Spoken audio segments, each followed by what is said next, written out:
Hi everyone, welcome back to Coffee, Books, and Rain. I'm Rachel.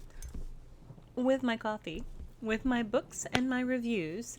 No rain today, but that is okay. We don't always get what we want, but it is working its way through another Sunday. I almost put on a D&D shirt today, even though it's not D&D day. Technically, it's supposed to be next Sunday, but we have postponed for a week just simply due to timing, because we were going to be down a couple people and it is supposed to be the last one of this particular arc. So we need a couple more people there before we can wrap this particular arc of the campaign up.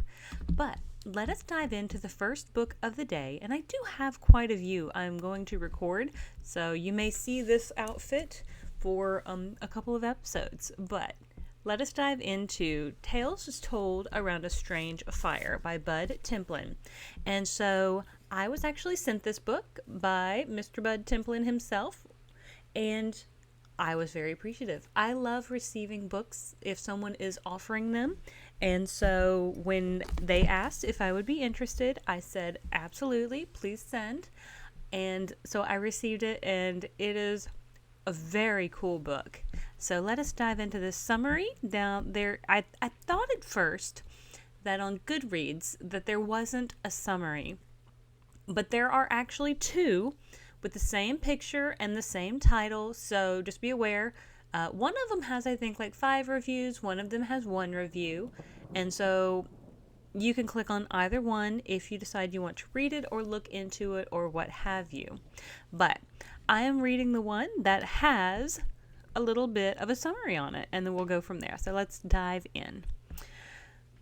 Tales Told Around a Strange Fire by Bud Templin. 8 macabre short stories in the sci-fi horror vein, linked together by the story of people doomed to serve a mysterious fire. Tales are told about a father who must fulfill a horrible bargain with Satan deep in the depths of the New Jersey pines, a couple on their way to a family dinner, encountering heavy traffic straight from hell. 2 colleagues in a small bistro start an argument that unleashes a monster from the depths of the human psyche. A man in a retirement home tries to outrun time itself.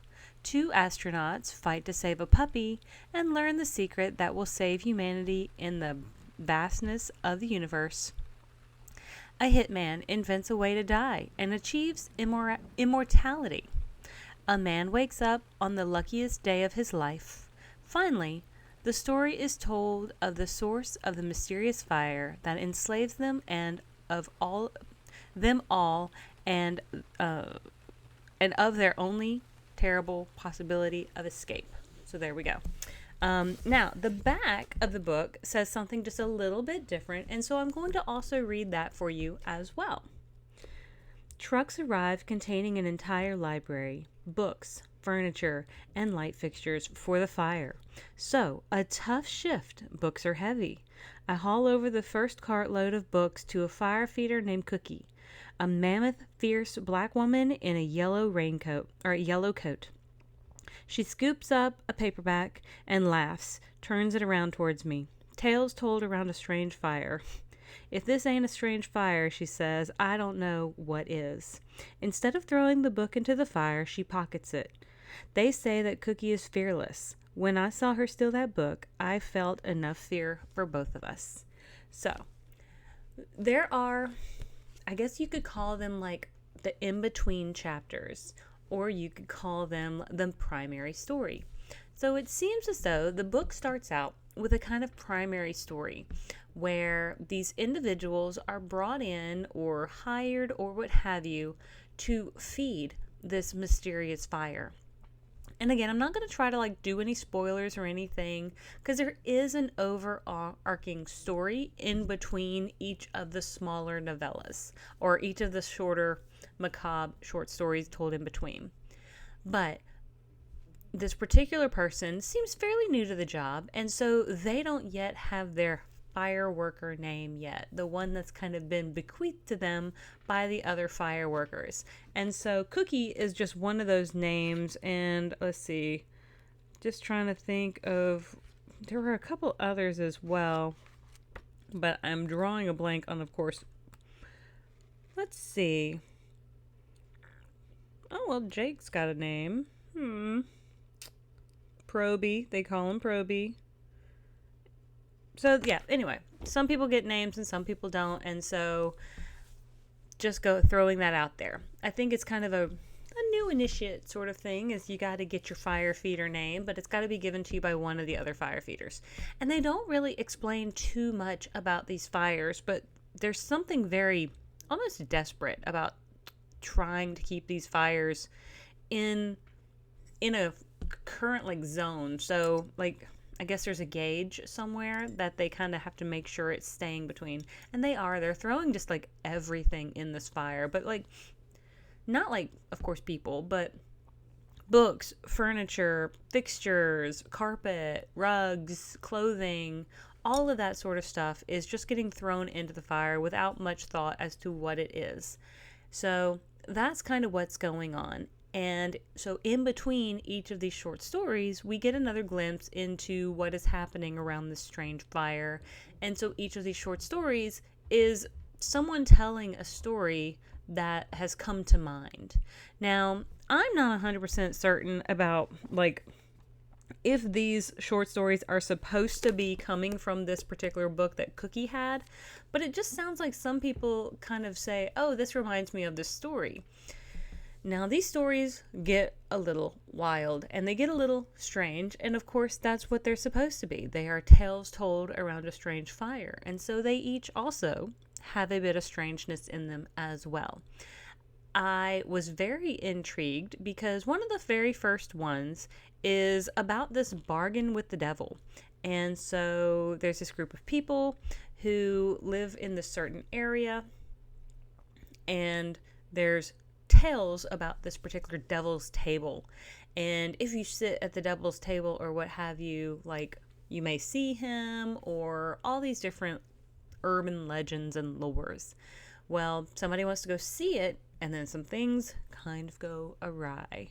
Now, again, I'm not going to go too far into detail with how the stories play out, but I did find, just a little bit like a personal criticism for me, that I think some of the colloquial terms that are kind of utilized in the story, and colloquial terms just kind of means some of the jargon and lingo that's utilized, wording choices and stuff such as that, did I don't want to say I struggled with it, but it took me out of my head. I had to almost sit there and translate it a little bit to go back into the story.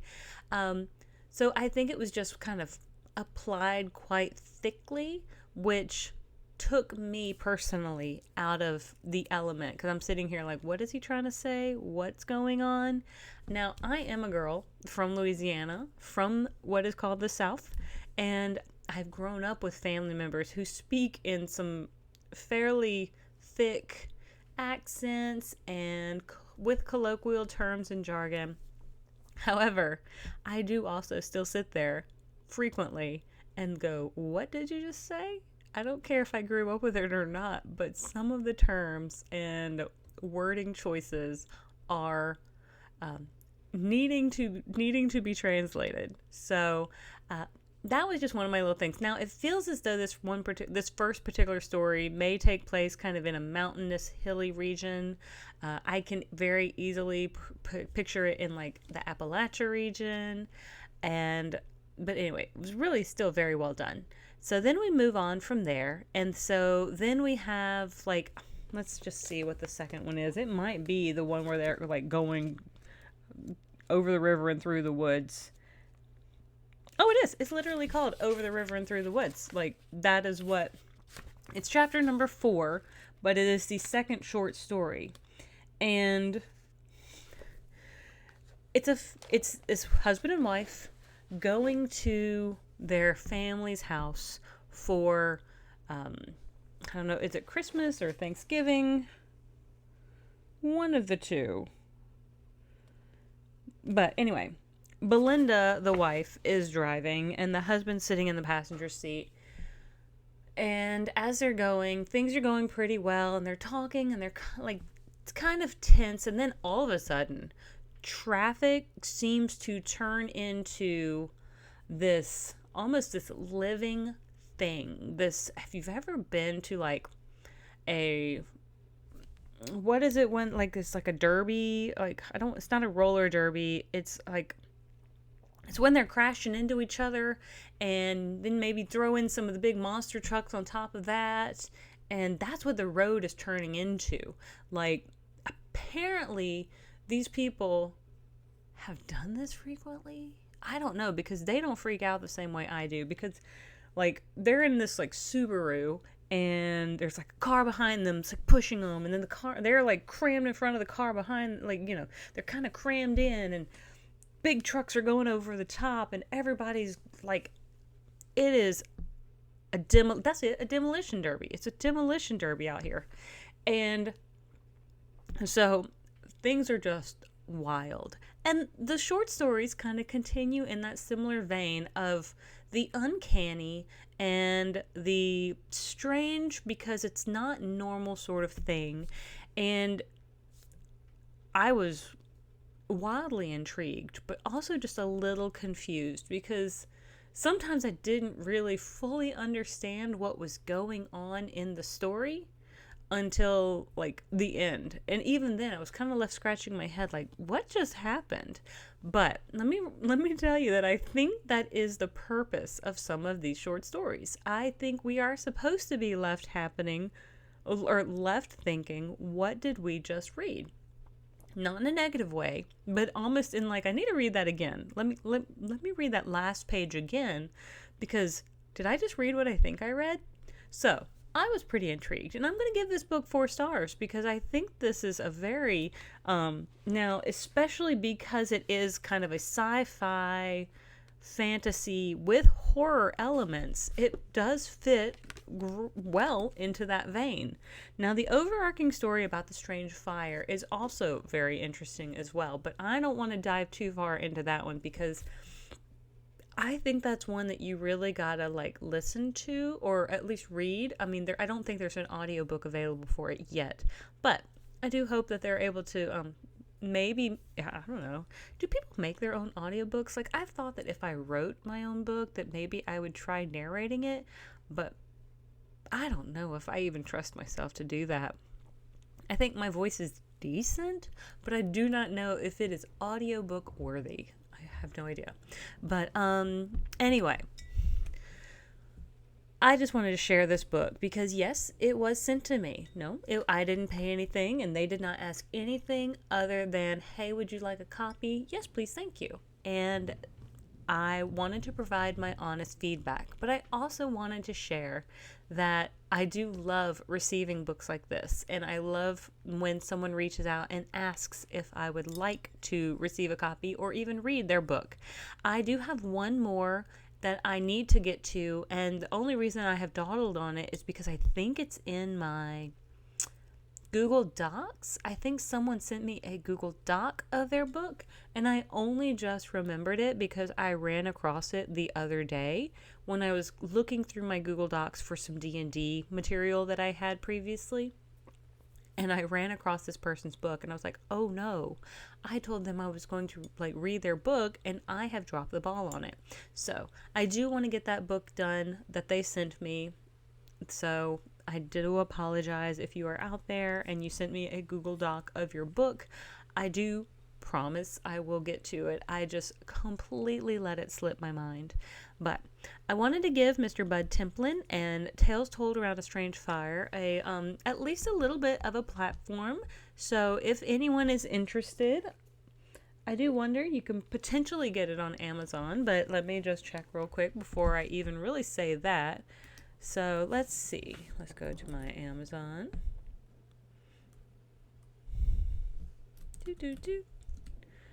And let us check out if we can get this book on their website, because if you can, I might try to link it down below. Let's see, Tales Told.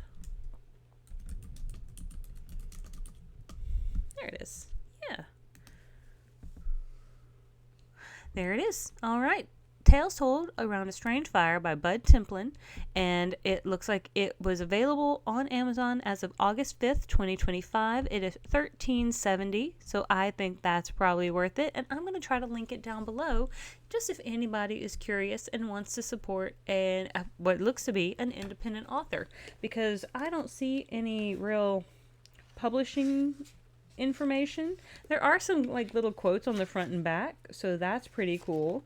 And yeah, if you feel like you want to support an indie author, then there you go. It is sci-fi with some horror-esque elements, and I think it's at least worth picking up and seeing what you think. But with all of that being said, I want to thank you so much for joining me on this journey. If you have not liked and subscribed already, I hope you will. And I will see you all on the next page. Have a great one.